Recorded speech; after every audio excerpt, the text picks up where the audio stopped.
Hey, how you doing? This is Adam Post, publisher of more than 1,000 comic books, and I've been covering Disney very closely these last few months. Well, The Marvels is getting a lot of controversy, even though the movie has been delayed twice now, all the way out to November 2023. There's an article that just came out from The Direct, and it's the same headline in a number of places.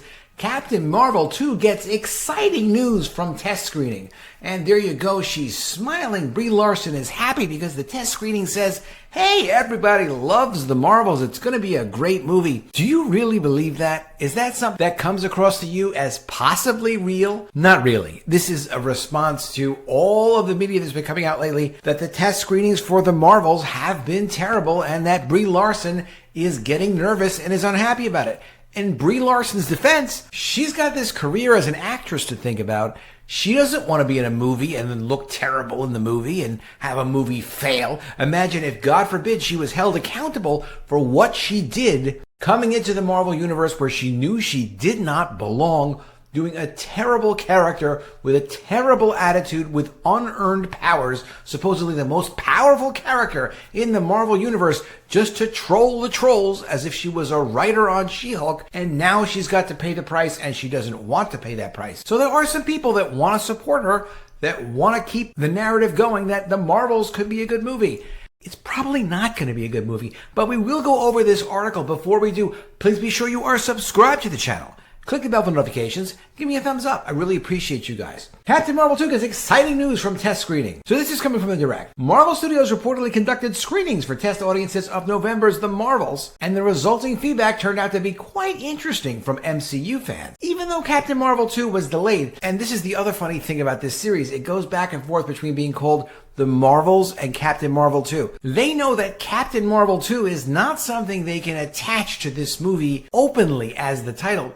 Because if they do, they're really relying on people who were fans of the first movie to come see the sequel. And they really weren't fans of the first movie. They sold a lot of tickets because it was a fraction of the Avengers. It was tied into the Avengers because that's how it was introduced. So of course some people went to see the movie. That was before they destroyed the Marvel brand.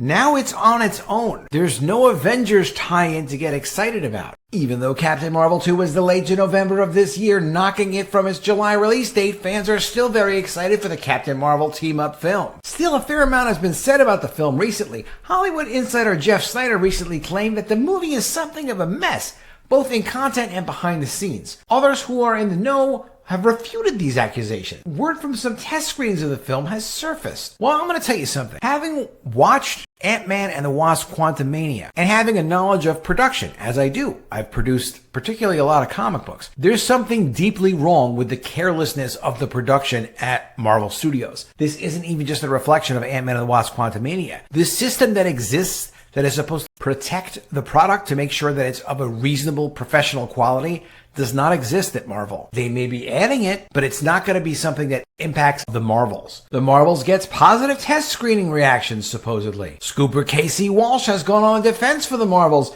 after Jeff Snyder made claims that the movie was in chaos and a total mess earlier in the week. Casey Walsh tweeted in response, claiming he hadn't heard anything negative about production for the MCU's latest movie of 2023. Again, I've heard nothing negative around this production. The movie has gotten more positive praise from tests than other MCU films this year. Sexist YouTubers, I was thinking of myself, use Larson as a way to garner favor with sexists and racists. When asked if that meant he had heard the Captain Marvel sequel was better than Guardians of the Galaxy 3, Walsh simply replied no. He also responded to a tweet about Brie Larson's alleged behavior on set being less than ideal. Quote, not even sure where that came from or why. Everything I've heard about the Marvels has been very positive and glowing, including producing. Can the Marvels test screenings be trusted? One of the tricky things about test screenings is that they're often done very early on. And as fans have seen in the past, the response to these screenings doesn't always align with how much audiences enjoy the finished film. Case in point, last year information on AntMan and the Wasp Quantumania's test screenings made the rounds, where it seemed that people in attendance responded quite positively. Contrast this with the film's dismal Rotten Tomatoes score, and a picture begins to form. Still, movies can be anything. Perception of the Marvels could be terrific upon its release, or it could end up as another Quantumania in terms of response. Moreover, different people have different opinions, and it's simply impossible to please everyone. Okay, but a terrible movie is a terrible movie. There never should have been a Captain Marvel 1, much less a Captain Marvel 2, or the Marvels, which they're trying to obfuscate what this actually is. They've been hiding it ever since they've been announcing it. It's going to be a terrible movie. We all know it's going to be a terrible movie. They can pretend as much as they want, but at the end, the numbers do not lie. Coming from comicbookmovie.com, Ant-Man and the Wasp: Quantumania will likely finish its global box office run with under $500 million. The latest box office updates are in, and Ant-Man and the Wasp: Quantumania's shrinking returns don't bode well for the Marvel Studios' threequel's final worldwide cume. After a typically strong opening, Marvel Studios' Ant-Man and the Wasp: Quantumania suffered the biggest second-week drop in the history of the MCU, and the Peyton Reed-directed threequel never managed to recover. In its fourth week on general release, Quantumania grossed an estimated $9.8 million internationally for an overseas total of $249.6 million. Worldwide, the movie sits at $447 million. So what they're expecting is maybe $500 million if they get lucky. Well, that's much, much less than what they expected. So if you think that Ant-Man and the Wasp: Quantumania is going to be a smaller movie than the Marvels, I have to disagree with you. I think the Marvels is going to come in at least 20% under Ant-Man and the Wasp: Quantumania. There have been a lot of lists of movies that people have commented on that they're anticipating. Ant-Man and the Wasp: Quantumania was up there kind of around with Guardians of the Galaxy 3, maybe a little bit under that, but roughly in the same range. The Marvels never even rated for that. They do not have a hit on their hands with the Marvels. Ant-Man and the Wasp: Quantumania is the wake-up call. The Marvels is just too late for them to do anything about. I mean, this is what they're selling with the Marvels. Imam Vellani on why Ms. Marvel is every brown girl's story. You know, it's fine. Brown girls should have their stories. But that doesn't make them a superhero. It doesn't mean that those people, just because you put a Marvel logo on the film, that people are going to be interested in seeing it and that you could tell this insightful story about brown girls. People just want a superhero story. That's what they're paying money to see. If you don't deliver it, you're not going to have the box office. This is an interesting article in advance of the failure of the Marvels. Don't blame wokeness when the Marvels fails. The Marvels combines a lot of factors and a silly name which suggests it could be the MCU's first major flop. Don't blame wokeness if it is. Well, we are going to blame wokeness. Let me know in the comments below if you think we should blame wokeness when the Marvels fails. What else would you blame? Because why else would you introduce these characters? You already have many successful brands and many successful Marvel characters. Why are you introducing these characters? To try to bring in all the brown girls? I mean, they can watch the movie just like anyone else. But these aren't the characters that people are paying money to see. Sooner or later, the MCU is going to have its first failure. Ant-Man and the Wasp: Quantumania has gotten poor reviews. The first-time screenwriter says these reviews are wrong, by the way. But he's wrong.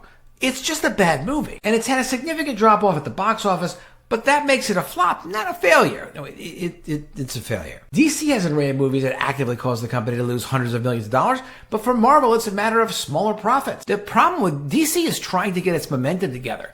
They have new management at DC. We'll see what happens. They knew they needed to make a change. They made it a change. Perhaps they'll have success. Perhaps they won't. Marvel is very much precipitously on the decline. There's no way to dispute that. However, patience is running out, and all signs point to it being the Marvels that takes the hit. We need to adopt the brace position for the ice-cold takes about wokeness run amok. Go woke, go broke is a phrase that's proven to be meaningless. Really. It was used for Black Panther and Captain Marvel, which grossed $1.3 billion and $1.1 billion respectively. I wish that was broke. Well, let's talk about this for a second. The problem with Black Panther being successful was that it wasn't about the character and it wasn't about the universe. It was really about it being a black character. And it's great that a black character was successful, and there should be black superheroes. There should be female superheroes as well. But you don't want the character or the property succeeding just because of their skin color. That takes it away from story, and that takes it away from the universe, and that takes it away from the interrelated universe.